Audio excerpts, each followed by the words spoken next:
What is going on, guys? I'm Watch J Ergo, and today we are here to talk about the demise of Dodge's SRT division and really the end of performance gasoline-powered vehicles.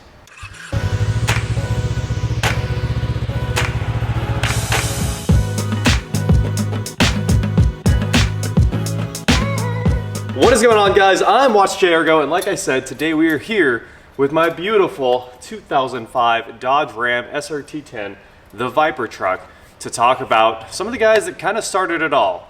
Now, obviously, performance has been in America's blood forever. Now, I don't know any time in America's history where people weren't trying to go faster. The SRT division started in 1989 with these guys building the Viper, not the truck, the actual Viper, the first generation one. That's when they started engineering what became, the American supercar for quite a while. And they took that experience building the V10, building a very cool car, and built a whole bunch of other very cool cars. A bunch of them are absolute hero cars to me. The SRT4 Neon is one of my favorite cars of all time, honestly.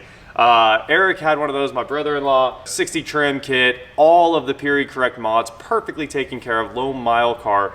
That is one of those cars you always wish you wouldn't have sold, because it would bring $30,000, $40,000 today on Bring a Trailer in that kind of condition. Super low mile and perfectly modded with all of the super expensive mods that none of us could afford back when those cars existed. It was old man driven, built right. Anyway, enough about that car.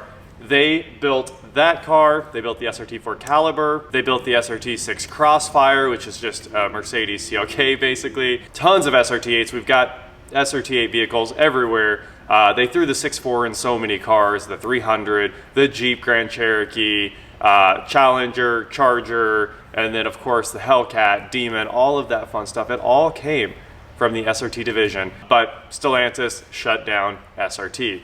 And they've taken all those people and redistributed them within Dodge and the other, like what used to be Fiat Chrysler brands. It's not like this is earth-shattering news, it's 2021, but it kind of came to a point this year is where, all of the memes have taken over the entire internet that just say, look at us, we're Dodge, we're putting the Hellcat in everything. That was no joke. The TRX Ram just dropped this year where they put the Hellcat in a whole bunch of trucks. And that's gonna continue on for a long time. But the engineers that put it together are no longer in a group. It's not like the people are gone, and it's not like the knowledge base is gone, but will we ever see cars like this again? I don't know. And like I said, it's no surprise. GM shut down their high-performance vehicle operations group in, 2009? After they built some of the absolute coolest cars ever. The Cobalt SS, the HHR SS, which, it's debatable, but the SS it's really a thing of its own. Beautiful car compared to all the other HHRs. The SSR, the Chevy Silverado SS, cool trucks, LS.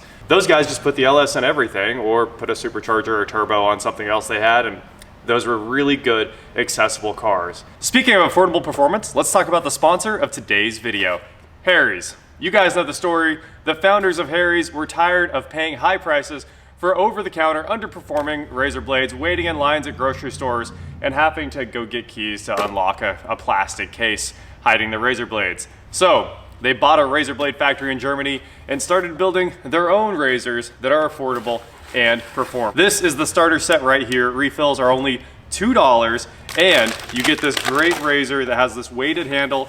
This is the blue one, super nice, grippy handle, and you get a travel case and their foaming shave gel. The foaming shave gel is great even if you have sensitive skin, and it's super easy to get refills delivered directly to your door every few weeks. Now, I know a lot of you are already using Harry's and love it, but if you aren't already and you use my discount code, Harry's is making the deal even better. They'll throw in a free travel size body wash. So for just $3, you'll get the 5-blade razor, the weighted handle, the shave gel, the travel cover, and the body wash, using my link, harrys.com/watchjergo. I'll throw a link in the description below, and huge thank you to Harry's for sponsoring today's video and being a continued supporter of automotive creators like me.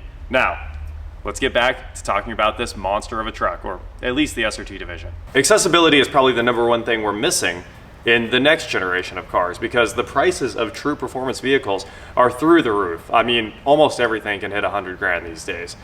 You can easily get a Challenger at 100 grand if you're buying a Demon. The TRX is nearing 100 grand. Things like the Cobalt SS, the SRT4 Neon, those were dirt cheap compared to the rest of the market. And Ford's given up on it too. Obviously, Ford Performance, which was Ford Racing and was Ford Team RS, nobody knows what's going on there. Obviously, they're going to have to quit making gasoline-powered performance cars soon, but they still made some, you know, accessible cars with like the Focus ST and the Fiesta ST that garnered tons of attention and tons of enthusiasts, and they sold like crazy. And then they just up and killed off all their sedans. But the point I'm making is the accessible gasoline performance cars, that is what we're losing today. The prices are, like I said, insane on the new performance cars, and you know, we went out to the shop and grabbed all the best performance parts and put them on a car, which is what stuff like this is. Those engineers were basically enthusiasts that had the best parts in engineering money could offer, and they'd walk out there and call Brembo, Eaton, their tuners, and you know, a couple suspension tuning guys, and they'd put together something amazing that really worked. If you've driven a Cobalt SS, you know how much fun it is. If you've driven a Saturn Sky Redline, you know how much fun those are. They have so much soul, and they were such cheap cars compared to what we're dealing with now. To get into the same performance ballpark, it's just a lost era. The new cars are so good and so fast, and the price reflects it, which means the new cars are really just not accessible unless you're buying them as the second, third, fourth owner.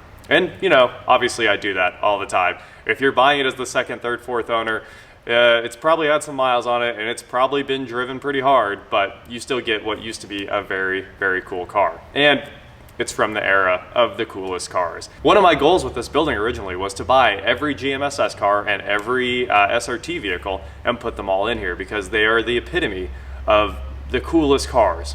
Cars you can mod, fast out of the box, super fun to drive, and totally reasonable price tags until, you know, the mid 2010s when it all just got insane. And that's why we have space for 50 cars in here. I don't know if I'll be able to do that anymore because a lot of those cars are skyrocketing value.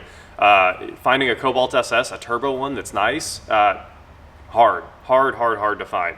And you're talking almost $10,000. And you know, a few years ago they were dirt cheap. Finding this thing that's nice, $25,000 plus.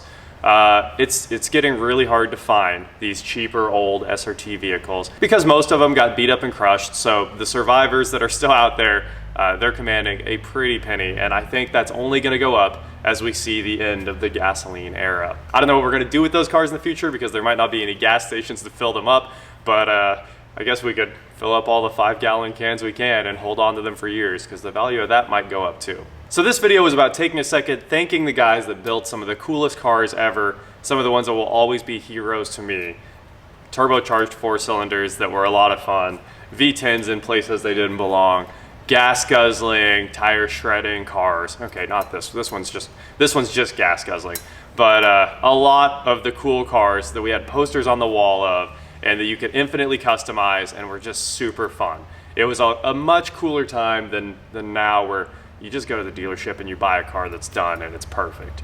And the price tag, it definitely reflects it. I don't know what new car doesn't cost $100,000 to get into the real performance realm. There will be a lot of comments saying that's not true, but what's a top tier Model S look like? What's a Mach-E fully loaded look like? 70? What's a Challenger that's actually fast look like? Just take a look at the prices for yourself. They're all insane, and I think that's here to stay for a little while until the gasoline engine's demise. We're kind of at the limit of the gasoline engine. Obviously, all those engineers that are leaving will move on to the electric vehicle side and go build, like, you know, the performance Mach-E or the performance, I don't know, the electric Ram, because there'll be an electric Ram that's fast soon, I'm sure. All those guys are going to keep doing what they're doing, but we won't be able to modify those cars, and they'll only go so fast, even though it's usually fast enough to make you sick. As I keep making videos, I'll keep trying to buy all the SRT and SS vehicles and maybe some of the old Ford Performance vehicles. I'll buy them all because I love them all. And if they're nice enough, maybe they'll stay in the collection forever. They have a permanent place in my heart. I hope they do in yours too. And maybe you're too young for them. I mean, we're talking about this era of cars was, you know, the late 90s to the mid 2000s. And after that, it was kind of all gone. Obviously now there's the new high horsepower stuff that SRT built, but that's a different thing because it's back into the pay for performance market. This is the build your own market way back in the day. And that's what I really love. Anyway, thank you guys so much for watching. This is probably gonna be the last video I ever make with this truck. Hopefully it moves on to a new owner soon. I'm just taking offers on it, and if the right offer comes along, it's going away. It's looking really good after Detail Dudes cleaned it up, and I kind of like it sitting here, but at the same time, it needs to find a new home. There's a lot of trucks around here right now. So That is it for today, guys. Thank you so much for watching. Don't forget to head on over to shop.watchjrgo.com where you can get cool shirts, not like this. And please like, share, subscribe, do whatever you want to do, and I will talk to you next time. If you think it's warm in here and I can like sit back and enjoy this, it's not. It's 34 outside, which means it's probably, it might be 34 in here. We got the heat going, but only one heater will run. Even with the regulator outside turned almost all the way up, I can only get 5 inches of water column on the front side of the gas valves and 3.4 on the other side, and only one heater at a time. And one heater can't heat it up in here at all. I let it run for 24 hours straight. It's freezing in here.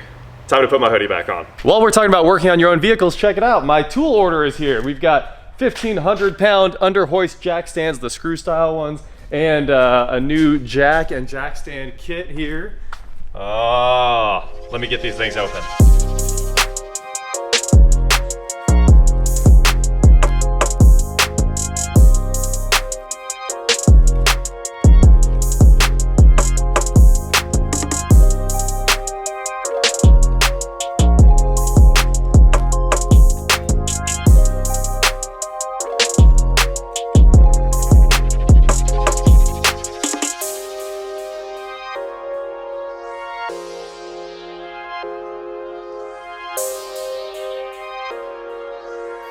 Check that out, we got it all unpacked. The Sunex 3-ton low-profile jack.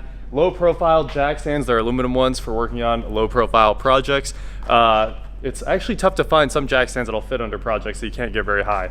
And then of course, some real jack stands for the lifts. And I've been needing these, especially when we pull the engine out of that. So now to just go steal an engine lift cart. Oh, somebody's getting a new 6 Series. It looks like they're moving inside it too, but that's such a cool car. We're getting something else out of this trailer here. Holy crap. Look at this. Look at the bodywork. Look at the paint. Wow. Is this like an icon or something? Every single piece is brand new.